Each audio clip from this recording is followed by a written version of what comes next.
Boa noite. Boa noite. Hoje falaremos do... Esqueci.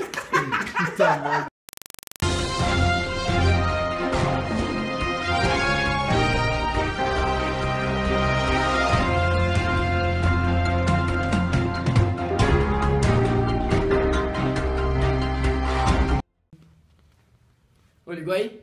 Hoje eu tô pulando um bagulho aqui, ó. Arruma essa parada aqui, mano. Ô, Firmeza. boiada, hein, tio? É, mano, os caras não Cê é conseguem. louco, tio, Conseguem. Lixo. Boa noite. Boa noite. Hoje falaremos da organização social e econômica do Brasil, do período de 1530 a 1822. Voltando ao passado, na época de 1530, O início da colonização brasileira é marcada pela expedição de Martim Afonso de Souza, que possuía 3 finalidades: iniciar o povoamento da área colonial, realizar a exploração econômica e proteger o litoral contra a presença de estrangeiros. Para efetivar o povoamento, Martim Afonso de Souza fundou a vila de São Vicente, em 1532, e o primeiro engenho, Engenho do Governador.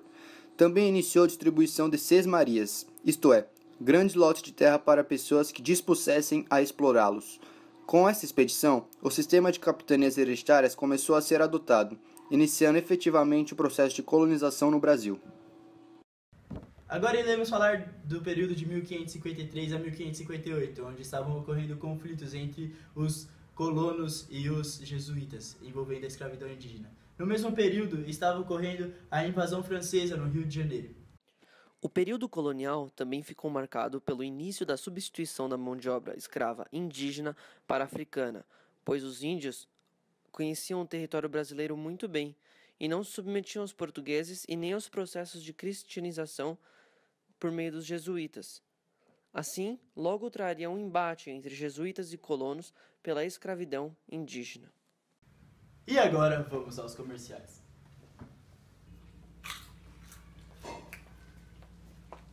Ô Martim, olha aquela ilha ali. Vamos cultivar lá. Oa, se boa, senhor.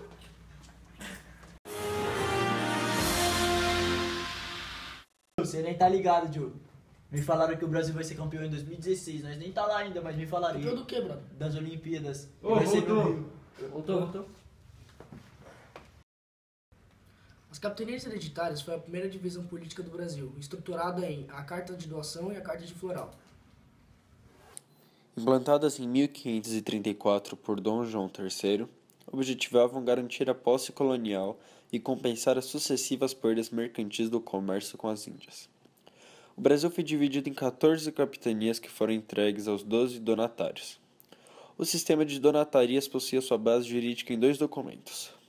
A Carta de Doação, documento que estabelecia os direitos e deveres do donatário e outorgava a posse das terras ao capitão donatário.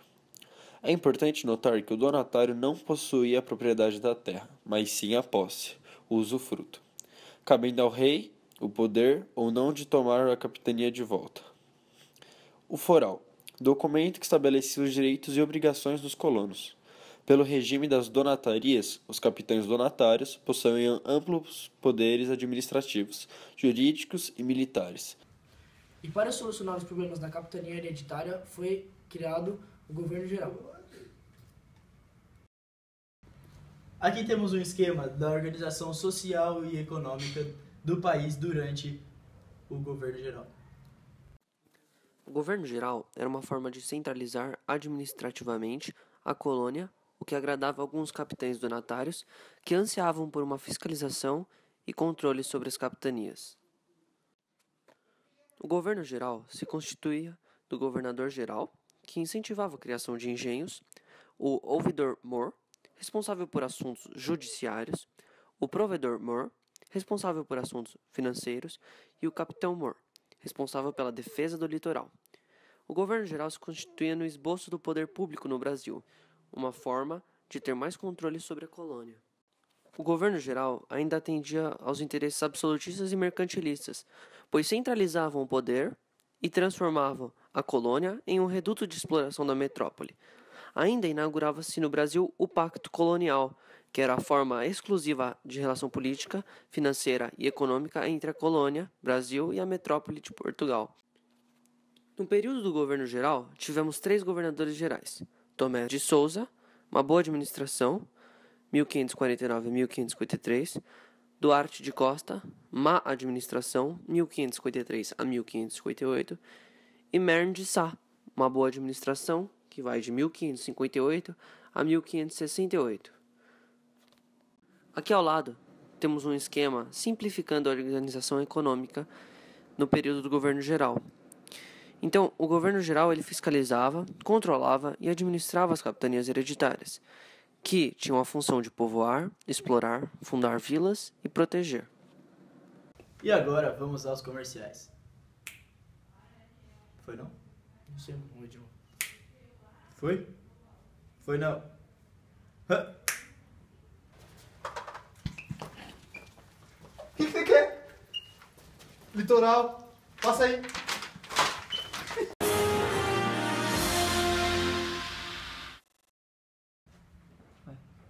Eu não sei como que esse povo aguenta ficar vendo tanto comercial, sabe?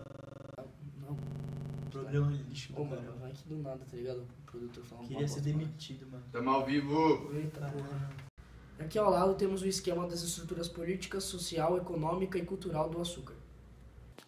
A sociedade colonial no período açucareiro era uma sociedade patriarcal, devido à condição que o senhor de engenho detinha na sociedade e exercia sobre ela e a família. Machista, pois só os homens tinham cargos públicos, podiam participar ativamente da sociedade e a mulher não. Preconceituosa, devido à questão histórica do negro, pobre ou outra etnia ser inferior ao branco, rico.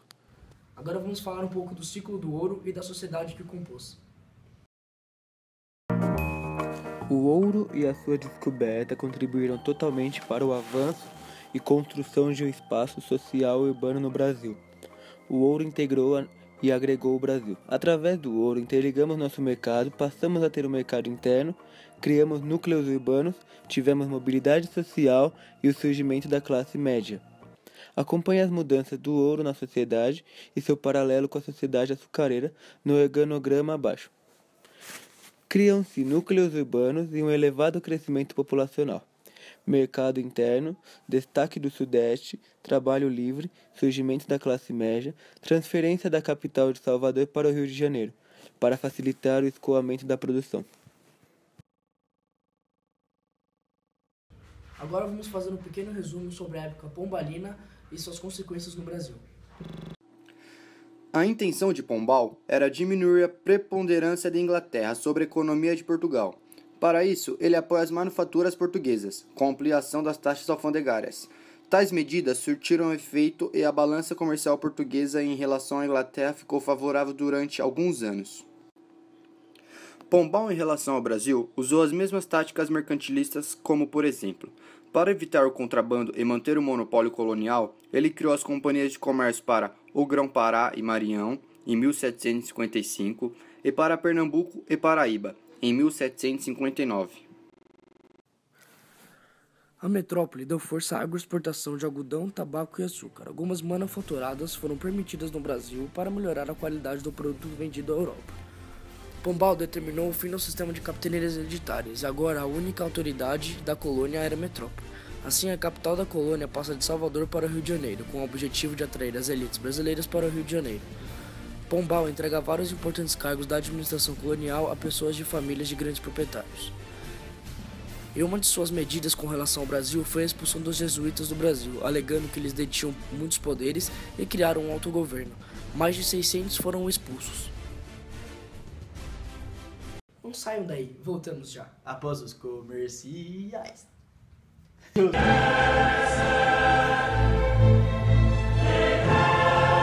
I get broads in Atlanta, twisted dope lean and shit, sipping fountain. Credit cards in the sky.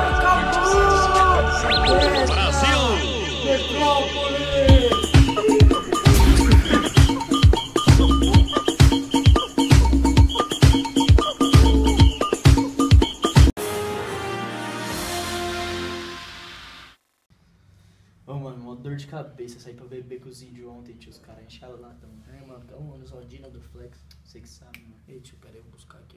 Ei, mãe. Nesse período, deu-se o início do questionamento do pacto colonial e do seu sistema. Houve um crescimento intelectual e o início dos questionamentos sobre o pacto colonial e o sistema colonial. tanto das elites que não aguentavam mais pagar impostos, como da recém-surgida classe média. Ideias iluministas eram importadas e trazidas por estudantes brasileiros que iam cursar a universidade na Europa.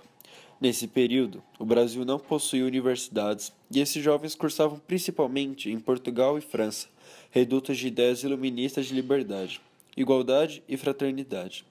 E voltavam ao Brasil repleto de novas ideias emancipacionistas e liberais, o que vai movimentar uma corrente no Brasil que dará o primeiro passo para o caminho da independência, a Inconfidência Mineira. Muito obrigado. Muito obrigado pelo programa de hoje. Até em breve.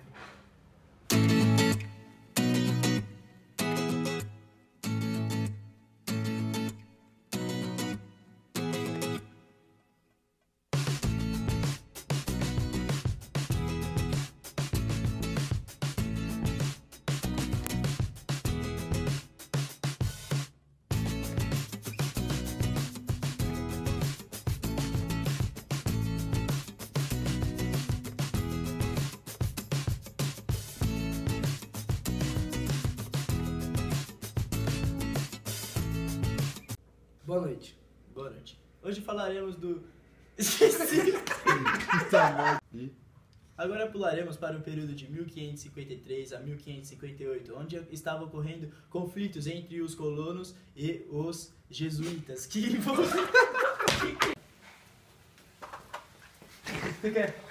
Nossa, volta. O cara me assim, ó. Ô Martim, olha aquela ilha ali, meu. Simbora, senhor.